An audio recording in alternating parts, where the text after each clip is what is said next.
Hi friends. నమస్తే అందరికీ. This is Madhavi Narasimha. Welcome to my channel. ఏంటి మేమంతా పడవ మీద నడుపుతున్నామని చూస్తున్నారా? లేదండి. ఇంతకుముందు ప్రీవియస్ వీడియోలో నేను మా ఊరు నుంచి గోదావరి దగ్గరికి వెళ్ళిన విశేషాలన్నీ కూడా నేను వీడియో అప్‌లోడ్ చేశాను. దాని తర్వాత ఈ వీడియో అప్‌లోడ్ చేస్తున్నాననమాట. మేము సంక్రాంతికి వెళ్ళినప్పుడు గోదావరి గట్టుకనేది వెళ్ళాము. మా ఊరు నుంచి మాకు దగ్గరలోనే ఉంటుందనమాట. ఆల్‌మోస్ట్ 5-6 కిలోమీటర్స్‌లోనే గోదావరి చుట్టుపక్కల ఏవైతే ఊర్లుంటాయో అక్కడ మా ఊరు నుంచి ఒక 4, 5 రేవులనేవి ఉంటాయన్నమాట. గోదావరికి. ప్రతి ఊరు దగ్గర ఇలాంటి పడవలనేవి ఉంటాయి. కొన్ని చోట్ల ఉంటాయి. కొన్ని చోట్ల ఉండవు. ఇక్కడ మాత్రం మేము సరదాగా పిల్లల్ని తీసుకొని అవతల గట్టుకు వెళ్ళి మొత్తం అన్నీ తిరిగొద్దామని చెప్పేసి వెళ్ళామన్నమాట. ఎర్లీ మార్నింగ్ మేమెళ్ళేసరికి ఆల్‌మోస్ట్ 6, 6:30కి వెళ్ళాము. అక్కడికి వెళ్ళిన తర్వాత 7:00 నుంచి పడవనేది వేస్తారని చెప్పారు. ఇది మా ఊరు దగ్గర రుద్రమ్మ కోట అని చెప్పేసి, ఆ ఊరు దగ్గర నుంచి అవతలికి కూనవరం అని ఉంటుందండి. ఆ కూనవరం వెళ్ళడానికి ఈ గోదావరి దాటి వెళ్ళాలనమాట. గోదావరి దాటి వెళితే అక్కడ కూనవరం నుంచి రాజమండ్రి వెళ్ళొచ్చు. అంటే మారేడుమిల్లి అటువైపుగా వెళ్ళొచ్చు. నెక్స్ట్ భద్రాచలం కూడా వెళ్ళొచ్చండి. ఈ ఈ పడవ దాటి వెళ్తే గనక అటువైపుగా ప్రయాణించే వాళ్ళెవరైనా సరే, మా ఏరియా నుంచి ఈ గోదావరి దాటి వెళ్ళాల్సిందేననమాట. మేము సరదాగా ఇంకా పిల్లల్ని తీసుకొని ఆ రోజు ఈ గోదావరి దగ్గరంతా పిల్లలకి చూపిచ్చి కొద్దిసేపు స్పెండ్ చేద్దాం అన్నట్టుగా వెళ్ళాము. మార్నింగ్ 6:30, 7 అయిందండి. అప్పుడే సన్‌రైజ్ అనేదొచ్చింది. బట్ ఎలా అంటే మంచు ఎక్కువగా ఉండడం వల్ల చెప్పాలంటే మధ్యాహ్నం వరకు కూడా సూర్యుడే కనిపించలేదు. పడవ వేయడానికి 7:00 నుంచి స్టార్ట్ చేస్తారు కదా! ఎవ్వరూ రాలేదు. మేమింక కాసేపు ఒక హాఫ్ అన్ అవర్ పాటు ఇక్కడ పిల్లలు ఇదంతా ఆడుకున్నారు. ఎక్కడో నాసిక్‌లో పుట్టి ఇంత దూరం ప్రయాణించి తెలంగాణ, ఆంధ్ర ఇవన్నీ దాటుకొని అందరికీ తాగడానికి, వ్యవసాయానికి నీళ్ళిచ్చి ఈ గోదారమ్మ రాజమండ్రి నుంచి ధవళేశ్వరం అటువైపుగా అంతర్వేదిలో కలుస్తుంది. నీళ్ళని చూస్తే వీళ్ళు కొంచెం సరదాగా ఎంజాయ్ చేస్తారనమాట. ఇంకా కాసేపు అలా వీళ్ళు ఆడుకుంటూనే ఉన్నారండి. అంటే ఈ రాళ్ళు గులకరాళ్ళు వేరారు కాసేపు, గవ్వలు వేరారు కొన్ని కొన్ని. ఇవన్నీ చూసారు కదా! ఈళ్ళు విసిరినయి ఎంతెంత దూరం వెళ్తున్నాయా అని చెప్పేసి వాళ్ళ డాడీతోనే పోటీ పడుతున్నారు. నెక్స్ట్ ఇక్కడ కొంతమందనేది చేపలు పట్టే వాళ్ళనేది ఉంటారండి ఫ్యామిలీసు. అండ్ వీళ్ళు ఈ గుంతలు చూపిచ్చాను కదా! ఇవన్నీ చెలమ అంటారనమాట. నీళ్ళ చెలమలు. ఇవి తవ్వుకొని ఆహ్, నీళ్లు ఊరిన తర్వాత తెల్లారి వాళ్ళకి కావాల్సినన్ని నీళ్లు మంచినీళ్ళకి వాడుకుంటారు. ఫిల్టర్ వాటర్ లాంటివి అవేవి వీళ్ళకి తెలీదండి. గోదావరి పారే నీళ్లు వీళ్ళు నిత్యావసరాలకు వాడుకుంటారు. తాగడానికి ఇలా నీటి చలమలు తీసుకొని అవి కొన్ని తోడు పారబోసిన తర్వాత మళ్ళీ వాటిని బిందెల్లోకి తీసుకుంటే వాటినే మంచినీళ్ళుగా వాడతారనమాట. అవి చాలా రుచిగా కూడా ఉంటాయి. బట్ అప్పుడు కొన్ని నీళ్ళు లేకపోవడం వల్ల నేను చూపించలేదు. వీళ్ళు అక్కడ జీవనోపాధి పొందుతున్న వాళ్ళెవరైతే ఉంటారో గోదావరి దగ్గర వాళ్ళ పిల్లలనమాట. మార్నింగ్ ఇంక చలిమంట వేసుకొని వాళ్ళందరూ కూర్చున్నారు. ఇంక నేను వీడియో తీస్తుంటే గూడా పాపం వాళ్ళు బాగానే సహకరించారు. ఎటు వెళ్ళిపోకుండా చూస్తూ ఉన్నారనమాట. ఇకిక్కడొచ్చేసి 7:00 ఆల్‌మోస్ట్ అయిందండి. అందరూ కూడా ఇక్కడ గుమిగూడ చూసారా? ఈయన రొయ్యలమ్ముతున్నారనమాట గోదావరి దగ్గరే. ఈ రొయ్యల్ని ఇతను ఈ బండి 2 కలిపి అంటే మోటార్ సైకిల్ కలిపి పడవ మీద యేసుకొని అవతలికి వెళ్ళి అమ్ముకొనొస్తాడనమాట. అవతలి వైపు వెళ్ళాలంటే గనక ఖచ్చితంగా పడవ దాటాల్సిందేనండి. వేరే మార్గమైతే లేదు. లేదు పడవ దాటకుండా వెళ్ళాలి అంటే గనక ఖచ్చితంగా భద్రాచలం నుంచి తిరిగి మళ్ళీ కూనవరం వెళ్ళాల్సిందే అనమాట. ఇంక వేరే మార్గం అనేది లేదు. అవతల వైపు, ఇవతల వైపు చుట్టరికాలేవైనా ఉంటే గనక ఈ పడవ దారే వెళ్ళడానికి సరైన మార్గము అందుబాటులో ఉండేది కూడా. నెక్స్ట్ చూసారు కదండీ! పడవనేది ఇంక స్టార్ట్ అవుతుంది. జనమందరూ ఎక్కేసారు. ఈ బండిననేది ఇంకా పడవలోకి ఎక్కిస్తున్నారు. ఒకటే కాదండి. ఒక 5, 6 బళ్ళు వరకు. అంటే అవతల నుంచి ఆ దగ్గర ఎవరైనా ట్రావెల్ చేసేవాళ్ళు ఇంకా బైకేసుకొని దీని మీదే వెళ్తారనమాట. వ్యాపారాల కోసమే కాదు. వేరే ఊరు వెళ్ళాలనుకున్నా, చేయాలన్నా, లేదు అంటే గనక వెహికల్ ట్రాన్స్‌పోర్టేషన్ ఏది చేయాలన్నా సరే, ఈ గోదావరి మీదే ప్రయాణించాల్సుంటుంది. ఇది ఆల్‌మోస్ట్ నాకు ఊహ తెలిసి నా చిన్నప్పటి నుంచి నాకు అంటే మా అమ్మ వాళ్ళ పెళ్ళికి ముందు నుంచి కూడా యాక్చువల్‌గా ఇవతల ఊర్లో మా అమ్మ మా అమ్మమ్మ వాళ్ళ ఊరుంటే గోదావరి అవతల మా నానమ్మ వాళ్ళ ఊరనమాట. చిన్నప్పటి నుంచి గోదావరి మీద మా ప్రయాణం ఎప్పుడు జరుగుతానే ఉండేది నిరంతరం. ఎందుకంటే ఎండాకాలం సెలవులొచ్చినప్పుడు మమ్మల్ని ఊరు పంపించడం గానీ, మళ్ళా తీసుకురావడం గానీ, ఇప్పుడు ఇంకా ఇసుక తక్కువ ఉంది. బాగా సమ్మర్ అయితే గనక మొత్తం గోదావరి అంతా మధ్యలో ఉంటుంది. అటు ఇటుకి ఇసుక ఉంటుందన్నమాట. ఆ ఇసుకలో సమ్మర్‌లో నడిస్తే ఉంటుంది. కాళ్ళు అంటుకుపోతాయండి. మాకు చాలా ఎక్స్‌పీరియన్స్. చెప్పులతో నడవలేము. కాళ్ళు దిగబడిపోతుంటాయి. చెప్పులు చేత్తో పట్టుకొని ఇసుకలో నడవాల్సొస్తుంది. ఇప్పుడైతే కొంతవరకు మొత్తం గోదావరే ఉంది. కొంతవరకు కాదు. అది ఎందుకుందనేది నేనిప్పుడు మీకు చెప్తానండి. యాక్చువల్‌గా అయితే ఇక్కడ గోదావరి అనేది ఫుల్లుగా వర్షాకాలం మాత్రమే ఉంటుంది. శీతాకాలంలో, ఎండాకాలంలో గోదావరి తక్కువగా ఉండి, ఇసుక ఎక్కువగానే ఉండేది. ప్రెజెంట్ ఏంటంటే, పోలవరం దగ్గర ప్రాజెక్ట్ అనేది కన్‌స్ట్రక్షన్ జరుగుతుంది కదా! అక్కడ గేట్‌లనేవి ఇప్పుడు కొత్తగా ఒక్కొక్క గేటు అనేది పూర్తవుతుంది. ఆ గేట్‌లనేవి క్లోజ్ చేస్తున్నారండి. దానివల్ల ఏంటంటే, అక్కడ గోదావరి నీళ్ళనేవి వెనక్కి నెట్టడం వల్ల ఇక్కడికి నీటి ఎద్దడనేది పెరుగుతుందనమాట. ఎందుకంటే, శీతాకాలంలో ఇంత వాటర్ ఎప్పుడూ ఉండదు. ఈ పోలవరం ప్రాజెక్టు పూర్తయితే గనక, ఈ బ్యాక్ వాటర్‌కి మొత్తం ఈ ఊర్లన్నీ మునిగిపోతాయండి. మొత్తం కలిపి 7 మండలాలనమాట. వాటన్ని విశేషాలన్నీ కూడా నేను మీకు ఈ వీడియోలో ఎక్స్‌ప్లెయిన్ జేస్తాను. ఇవన్నీ ఎందుకు మునిగిపోతాయి ఏంటని. ఇంక ఈ పడవయితే స్టార్ట్ అయింది. ఇంకా మా వాళ్ళు ఫోటో షూటు అవన్నీ చూసుకుంటూ ఉన్నారు. నేనింక వీడియోస్ తీసుకుంటూ ఉన్నాను. నాకెందుకో ఈ గోదావరిది అంతా కూడా ఒక డాక్యుమెంటరీ లాగా తీసి నా ఛానెల్‌లో పెట్టాలని ఎప్పటినుంచో ఉందండి. కానీ ఇప్పటికి కుదిరింది. బట్ ఈ వీడియో కాదు. నెక్స్ట్ టైమ్ ఇంకొక వీడియో అనేది నేను అప్‌లోడ్ చేస్తాను. అదేంటంటే గోదావరి, శబరి 2 నదులు కూడా ఇక్కడ కలుస్తాయండి. ఇప్పుడు శబరి నది నీళ్లు రాకపోవడం వల్ల ఓన్లీ గోదావరి అనేదే నది ప్రవహిస్తూ ఉంది.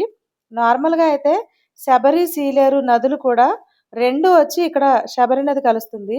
ఈ గోదావరి నీళ్లు ఎర్రగా ఉంటే శబరి నది నీళ్ళేంటంటే మనకి కొంచెం గ్రీనిష్ కలర్‌లో ఉంటాయన్నమాట. అది వేరియేషన్ మనకు తెలిసిపోతుంది. గోదావరి ఎక్కువగా వచ్చినప్పుడు, శబరి నది నీళ్ళు కలిసినప్పుడు, ఆ 2 నీళ్ళు కూడా ఒక పాయలాగా వస్తుందండి. అసలు కలవనే కలవనమాట. ఒక మనకి అరేబియా మహాసముద్రం దగ్గర ఇట్లా సముద్రం చీలిక ఎలా ఉంటుందో, ఈ 2 మనకి శబరి, గోదావరి 2 నదులు కలిసేది కూడా అలానే ఒక చీలికలాగా ఉంటుంది. నెక్స్ట్ టైమ్ నేను ఖచ్చితంగా ఆ వీడియోని కూడా మీకు నేను ఎక్స్‌ప్లోర్ చేస్తాను నా ఛానెల్‌లో. అది వర్షాకాలంలోనే ఉంటుంది. నెక్స్ట్ టైమ్ నేను వెళ్ళినప్పుడు ఖచ్చితంగా ఆ వీడియోననేది నా ఛానెల్‌లో నేను అప్‌లోడ్ చేస్తానండి. ఇది ఒక 5 మినిట్స్‌లో అవతలొడ్డుకనేది తీసుకెళ్ళిపోతుంది. ఎందుకంటే ఇంజిన్‌తో కదా పడవనేది ఫాస్ట్‌గా వెళ్ళిపోయాము. ఇంకేంటంటే మేము గోదావరి దాటి అవతలొడ్డుకి వెళ్ళి యాక్చువల్‌గా అయితే మా అక్క వాళ్ళుంటారు. మోతుగూడెం అని ఉంటుంది. మారేడుమిల్లి తెలిసే ఉంటుంది కదా మీ అందరికీ. ఆ దగ్గరలో అనమాట. ఒకసారి అవన్నీ కూడా తిరిగి వద్దామా అనే ఆలోచన కూడా వచ్చింది మాకు. తర్వాత అనిపించింది మళ్ళీ ఈవినింగ్ కల్లా రిటర్న్ రాలేకపోయామనుకోండి, నైట్ మళ్ళీ ఇటు దాటడానికి ఏమీ ఉండవు. నైట్ టైమ్ పడవనేది వెయ్యరనమాట. ఓన్లీ డేలోనే వేస్తారు. చూసారు కదా! ఈ బైక్‌లన్నీ ఎక్కించి మళ్ళీ వీటన్నిటిని దింపి ఎవరి ప్రయాణాలకి వాళ్ళు వెళ్తూ ఉంటారనమాట. కానీ భలే సరదాగా ఉంటుందండి. గోదావరి మీద ప్రయాణం అనేది. చాలా చోట్ల అందరూ బోటింగ్‌కి వెళతారు. కానీ వేరొక ఊళ్ళు వెళ్ళడానికి గోదావరే ఒక మార్గంగా అనేది దాటాలి అంటే అది ఒక్కొక్కసారి అర్జెంట్‌లో కూడా చాలా మందికి అదొక భయానక సంఘటనలాగా అనిపించొచ్చు. ఎమర్జెన్సీలో వెళ్ళాలంటే పడవ ఒక్కటే మార్గం. ఆ పడవ అవతలొడ్డున ఉందంటే గనక అది చాలా ఇప్పుడు మొబైల్స్ వచ్చాయి కాబట్టి ఇన్ఫార్మ్ చేయడానికుంది. అంతకుముందు అలా ఉండేది కాదు. అప్పుడు చాలామంది కొన్ని స్ట్రగుల్స్ కూడా ఫేస్ చేసేవాళ్ళు. ఇక అవతలొడ్డు కూనవరం అండి ఈ ఊరు.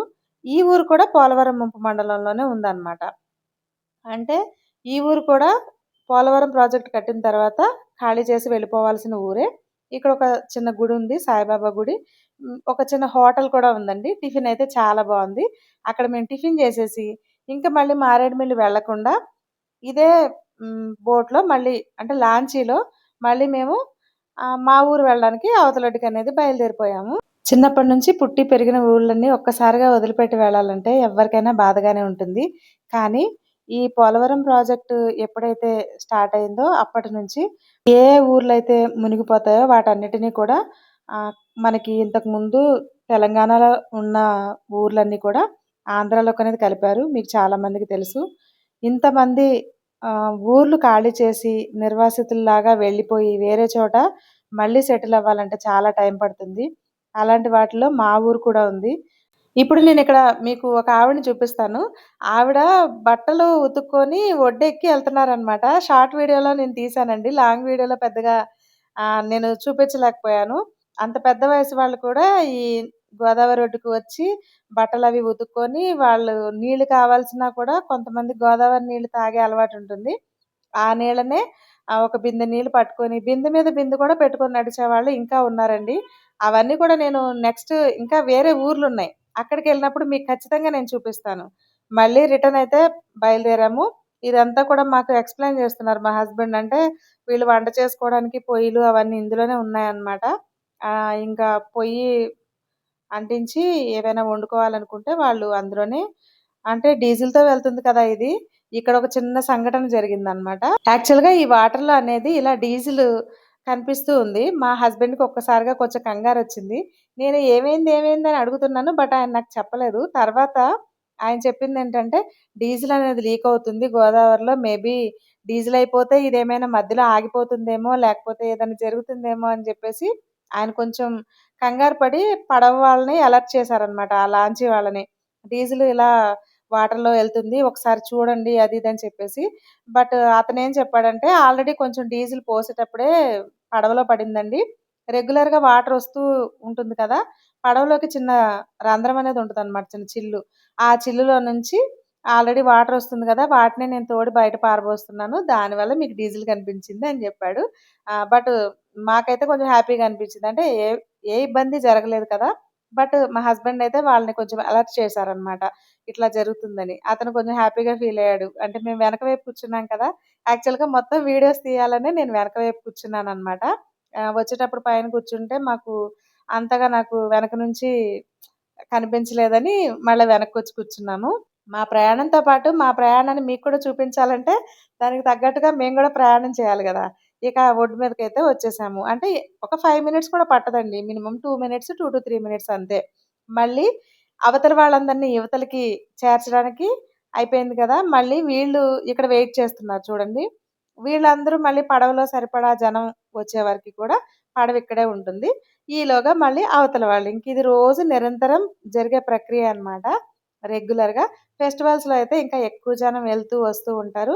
శుక్రవారం ఇక్కడ సంత జరుగుతుంది. ఆ రోజైతే గనక అవతల నుంచి ఇవతలకి ఎక్కువగా ఈ సంతలో వ్యాపారం చేసుకునే వాళ్ళనేది రెగ్యులర్‌గా తిరుగుతూ ఉంటారండి. ఇంకా మేమైతే ఇవతలకొచ్చేసాము. యాక్చువల్‌గా ఇంకొక విషయం చెప్పాల్సిందేంటంటే, మనకి టికెట్ తీసుకుంటారనమాట. మనిషికి 50 రూపీస్ అని, వెహికల్‌కి ఒక 50 రూపీస్ అని అలా ఉంటుంది.